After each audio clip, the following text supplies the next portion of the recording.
The R sound, I know that's something that's difficult for English learners, is a very common sound in many American English words.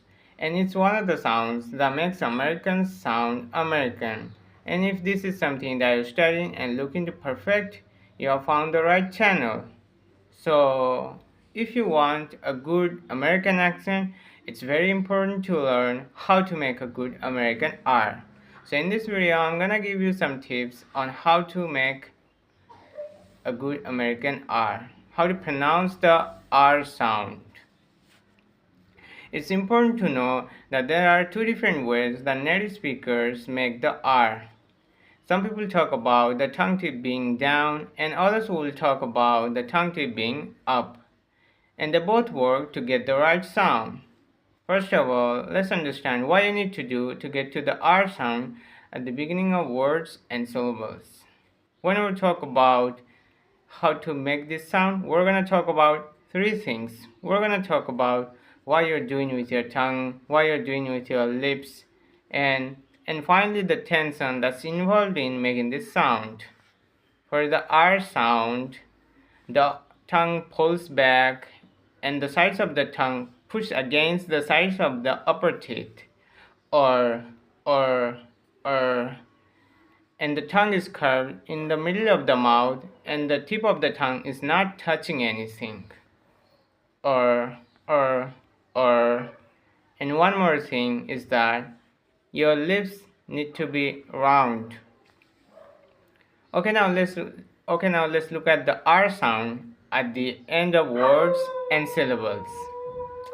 It's very much the same as the R sound at the beginning of words and syllables, except for one difference.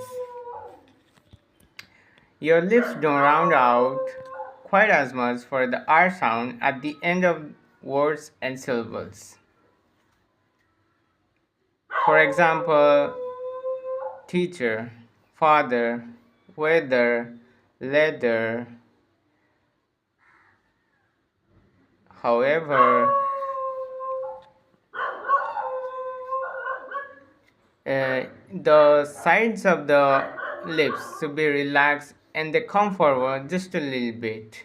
And this is why you want for the R sound at the end of words and syllables. Now, finally, we're talking about the R sound when it comes after a vowel.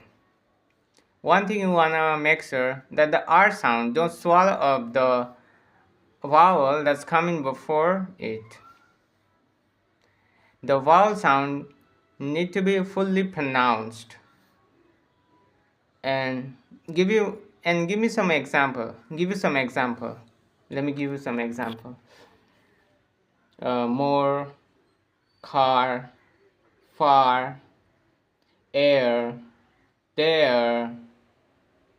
Here I'm fully pronouncing the vowel sound before the R sound, before I move to the R sound.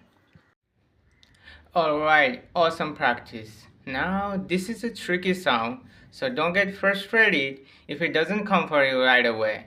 Watch the video again.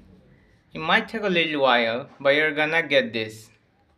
I'll be coming soon with another English pronunciation lesson. Bye for now.